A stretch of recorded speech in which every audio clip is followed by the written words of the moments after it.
Good morning students, welcome to Ashok Ragati classes. Today we are going to study about how to name the ionic compounds and what are the rules we have to follow while naming a ionic compound. Okay, first of all let us know the definition of a ionic compound. What is ionic compound? Ionic compound is a chemical compound in which ions are held together by the ionic bond. Here ionic compound is made up of two portions. One is a positive part which is a metallic which is comes from metallic ions, and negative portion is there which is comes from non-metallic ions. Okay, and this compound is electrically neutral. What is the meaning of electrically neutral? Electrically neutral means the charge of positive should be equal to the charge of negative. So these two are cancel each other and finally the resultant will be 0. Okay, so first of all, how to name a cation we must see. Naming of cations. Naming of cations. To get the stability, every atom is try to lose electrons or gain electrons. Lose electrons or gain electrons. In the way, metals are electropositive elements. Electropositive elements means they have excess number of electrons. Okay, so they try to lose their excess electrons and try to become a positive ion called as a cation. Whatever the metals are there, first group, second group and third group. So these are all trying to lose their electrons and try to become cations according to the group number of the elements. Let us take example of first group element of sodium. Sodium is a first group element. Sodium is a first group element. So it try to lose an electron and it has one extra electron and try to become Na plus ion. This is called a cation. This is called as a cation. How to name this ion? Okay, so you can call this as a Na plus ion. Na plus ion. Na plus ion. You can call it as a Na plus ion or simply sodium ion. So while naming the cation, there is no need to worry. Just use the name whatever the element of that ion is having. Here sodium is a element. So to name the sodium ion, name the ion of sodium, you just use the element name. You must use the element name. There is no change in the ion's name. There is no change in the ion's name. So we can simply use the element name to represent the respective ion of that one. Okay, so here, like that magnesium is there. Magnesium willing to lose 2 electrons and forms Mg2 plus ion, which is a cation. How to name this means here magnesium 2 plus ion, or simply you can use a magnesium ion. Why? Because magnesium can form only one type of cation. Okay, only one type of cation. That's why whenever you are representing the name magnesium means it is magnesium 2 plus. In the same way, sodium ion means sodium can form only one type of ion with Na plus. Some elements are there, they can form multiple cations with different charges. They are called as polyvalent elements. Polyvalent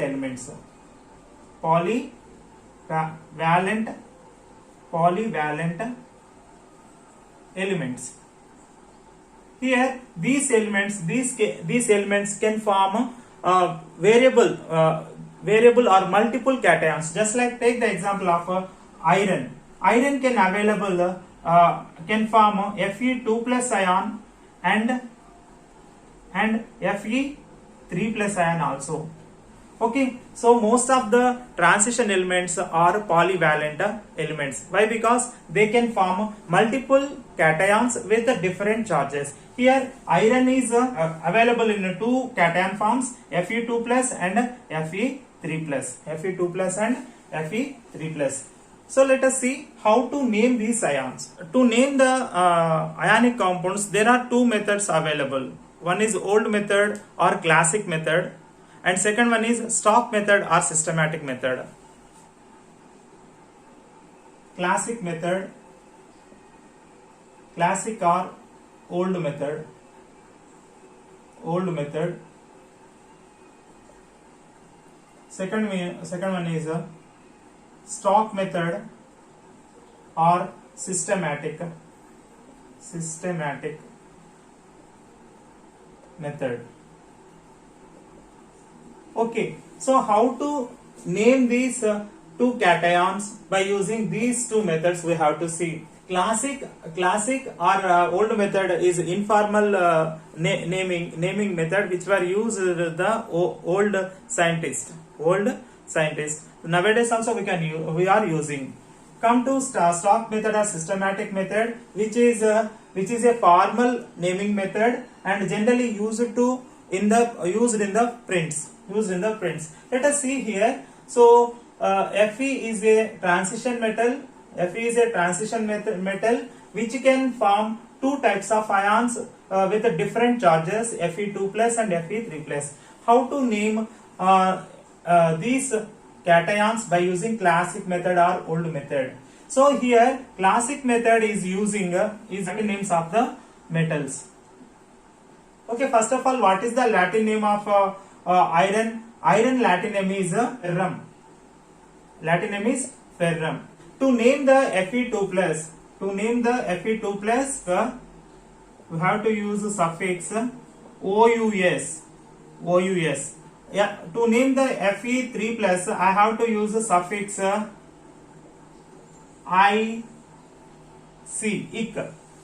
Okay, the Latin name is fer. So remove the last name.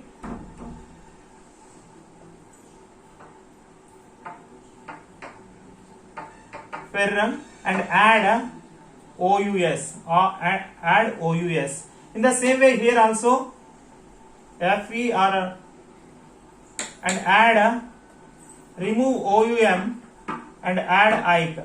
So that giving the names are ferrous ion and this is ferric ion. Okay, whenever you are going to name the transition metals with a different charges, the lowest charge named with the OUS suffix and the highest charge will be named with the IC suffix. Okay, so now iron cations are named as a ferrous ion and ferric ion. Ferrous ion is the less charged ion than the ferric ion. Here the name of this one is ferrous and ferric. Okay, in classic method. Now come to systematic method.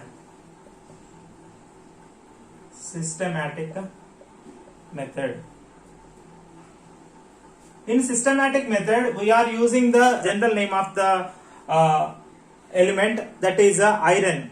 Okay, ferrous is the Latin name, but we are not using that Latin name in the systematic method. We are using iron.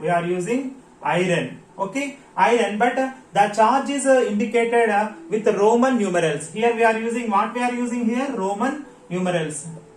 Roman numbers or numerals. Okay, to represent the charge of the polyvalent elements, we are using the Roman numerals. Okay, so first of all, let us see Fe2 plus, how to name in a systematic method. I am writing the general name just like element name iron, and whatever the charge is there, that charge is represents with the Roman numbers within the parenthesis after the name of the element. Okay, so here I wrote the iron name I written. Okay, I wrote, and after that I am using one parenthesis to represent the charge of the ion, that is 2. So 2 will be represented like this. Here actually this 2 is oxidation number. Oxidation number. Number of that element. Oxidation number of the element. So like that Fe3 plus will be represented like this. Iron 3 cation. Iron 3 cations. Yes or no? So in this way we have to name the cations. Let us see how to name the anions which are formed from the non-metals.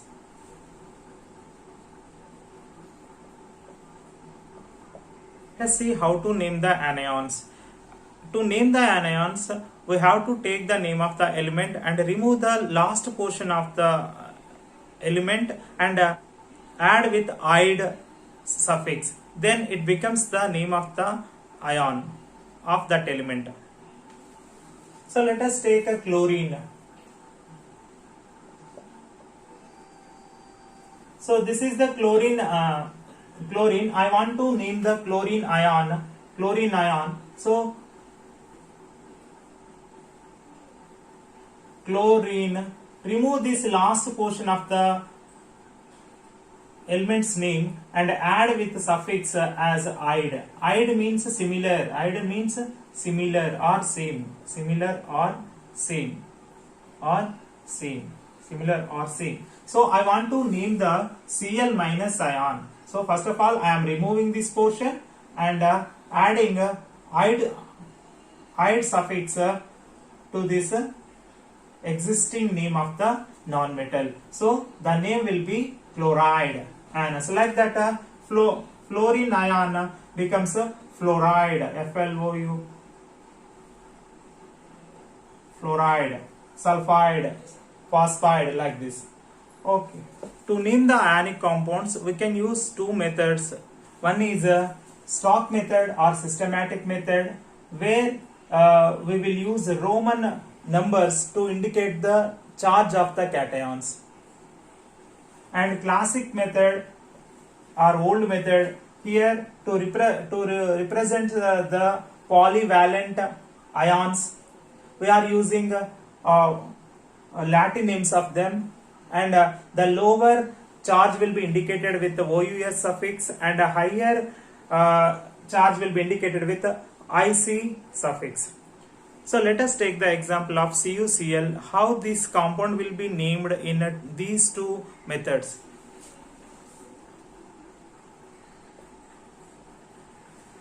While naming ionic compound, you must remember that first of all we must write the cation and then anion. Means we must name the cation first before naming the anion. Okay, here the cation is Cu plus, which is counterbalancing with the anion Cu minus. Cu minus. How to name the Cu? So the net charge is equal to positive charge is equal to negative charge. That means net charge is 0 here. Net charge on the compound is 0. Okay, so how to name CuCl in systematic method? I already said that we will use the Roman numbers of the cations. After writing the cation name, we must indicate the Roman number within the parenthesis. Oxidation number of copper is 1 here. Oxidation of copper in this CuCl is 1. This 1 should be indicated with Roman numbers within the parenthesis after writing the cation name. Okay, let us see here. Copper. I wrote the cation copper. So we should not use the words ion and charge in the name of the compound. You must remember this point. We should not use the ion word or charge in the name of the compound. That's why I am not using copper ion. I am writing the ion's name copper. After that, using one parenthesis, here I am writing the oxidation number of copper here. Copper 1. And chlorine is negative ion. How to name the chlorine ion, remove the end of the name and add IDE suffix. So that means chloride. Okay. So after completion of the ion cation's name, add the anion by changing its element's name with IDE. So now, copper 1 chloride is the name, systematic name of CuCl, is the systematic name of CuCl. Systematic name of CuCl. The systematic name is used in the print. Okay. So wherever the texts are there, there we will prefer to use a systematic name, and we will prefer to use systematic name itself. And come to classic name. Classic name. In any naming method, we must follow the same principle of writing cation first, anion next. Okay. So classic method or old method, we will use the Latin name of the elements. Latin name of the element. Copper Latin name is cuprum.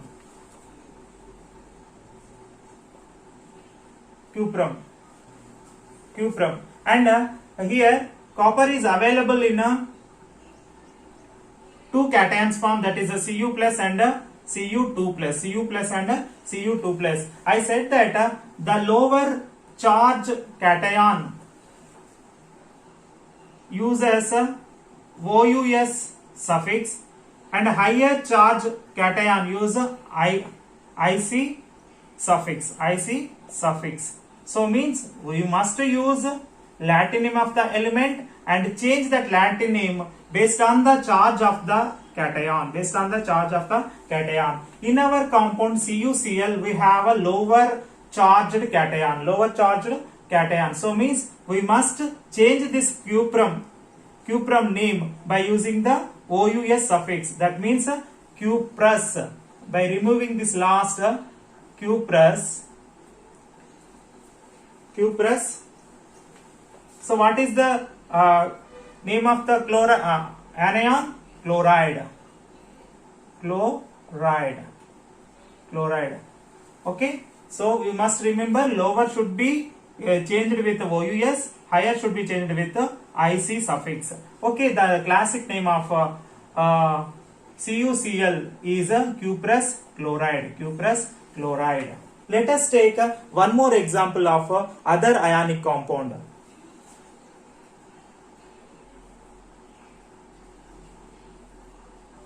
First of all, try to know the anions and cations. Fe3 plus and S2 minus. We know that Fe is available in a two cations form. It is a polyvalent element. That means Fe2 plus and Fe3 plus.